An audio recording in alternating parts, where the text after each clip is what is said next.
3.1, les fonctions paires et impaires. On va débuter par regarder ensemble la deux définitions. Soit premièrement la définition d'une fonction paire. On dit ici qu'une fonction paire est paire si f de moins x est égal à f de x pour toutes les valeurs de x de son domaine. Ou en d'autres termes, si f est une fonction paire, si f de moins x égale à f de x, et ce symbole-là ici, mathématiquement, ça signifie quel que soit x appartenant au domaine de définition de f. Donc, placé dans des mots simples, une fonction est paire si, lorsqu'on change la valeur, le signe de la quantité x, ça n'affecte pas l'expression de la fonction. Un exemple peut-être plus pratique de cela, si on prend la fonction quadratique f de x est égal à x au carré, on a que f de 2 est égal à 2 au carré qui fait 4, et f de moins 2 fait moins 2 au carré qui donne aussi plus 4. Donc, que j'aille le positif ou le négatif, ça me donne le même résultat. Par contre, ce genre d'exemple ici ne suffit pas à démontrer qu'une fonction paire parce que ça doit fonctionner pour toutes les valeurs de x. Donc là, j'ai simplement fonctionné que ça marchait pour plus 2 et moins 2. Donc, on va voir dans les exemples comment on va aller faire ça.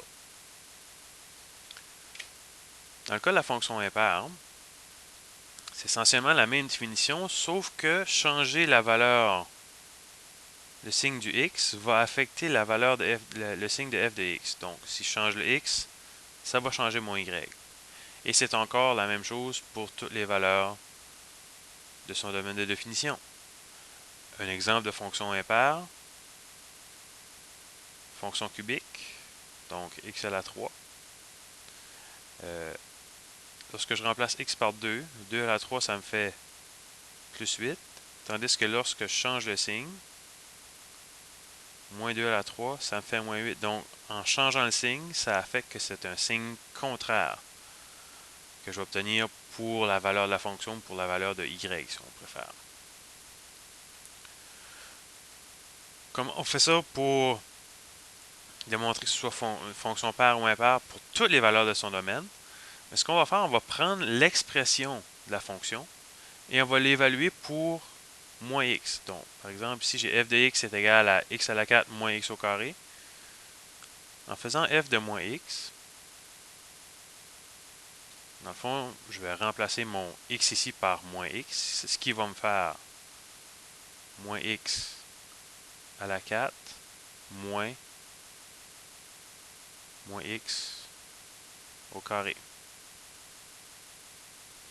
Moins x à la 4, ça va être moins x fois moins x fois moins x fois moins x.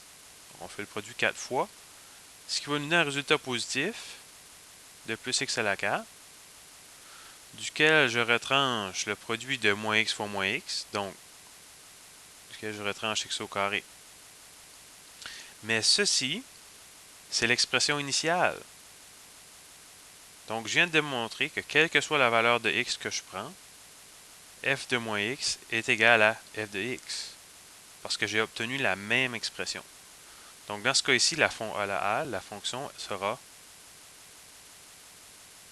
paire. À la B, je vais encore faire la même chose. Donc, si on veut vérifier qu'elle soit paire ou impaire, ou ni l'un ni l'autre, on remplace le x par moins x dans l'expression de la fonction. Donc, ceci, ça va me faire 5 fois moins x à la 3 moins x.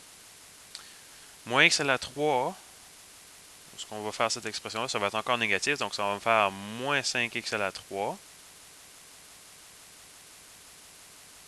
Et moins x, ça va me faire plus x. Donc, si la fonction n'est pas paire, parce qu'elle n'est pas la même expression exactement que ce qu'il y a initialement. Par contre, on constate que les signes sont tous opposés. Donc, je peux dire que c'est la même chose que moins la fonction initiale. Donc, dans ce cas ici, la fonction elle est impaire.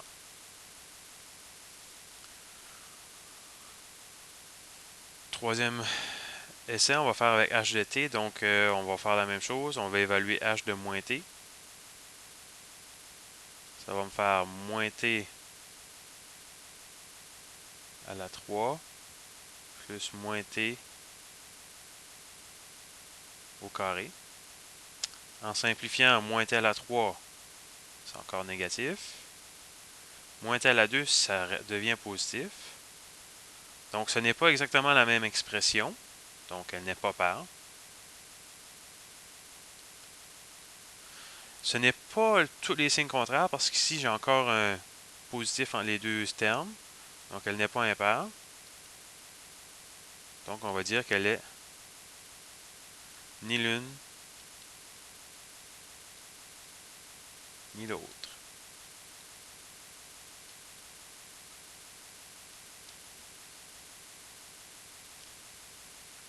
On peut aussi aller voir graphiquement ces trois fonctions-là, puis on va voir qu'il y a des propriétés graphiques sur ces différents types de fonctions-là.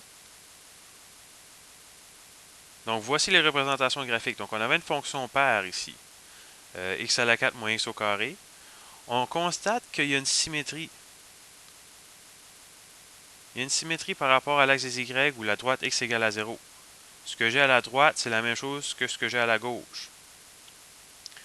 Ça fait beaucoup de sens parce qu'on dit f de plus x, donc si je me déplace de x vers la droite, ça devrait être la même chose que si je me déplace de x vers la gauche. Donc, ça implique qu'on a une symétrie. Et cette symétrie-là, c'est par rapport à x égale à 0. Donc, le graphique d'une fonction paire va toujours nous donner une symétrie par rapport à l'axe des y.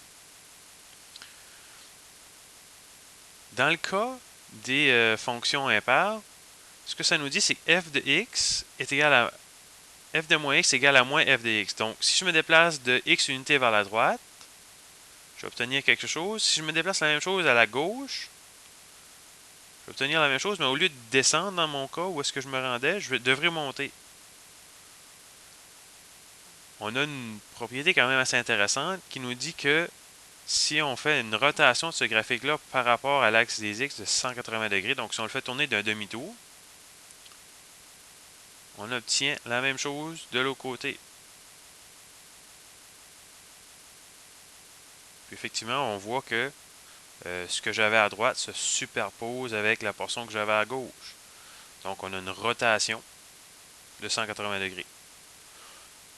Mais on n'a pas de symétrie.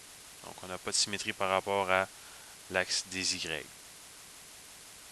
Et pour une fonction ni nulle autre, on constate ici qu'il n'y a pas de symétrie. Et si je fais la rotation, je n'obtiendrai pas cette portion-là de la courbe.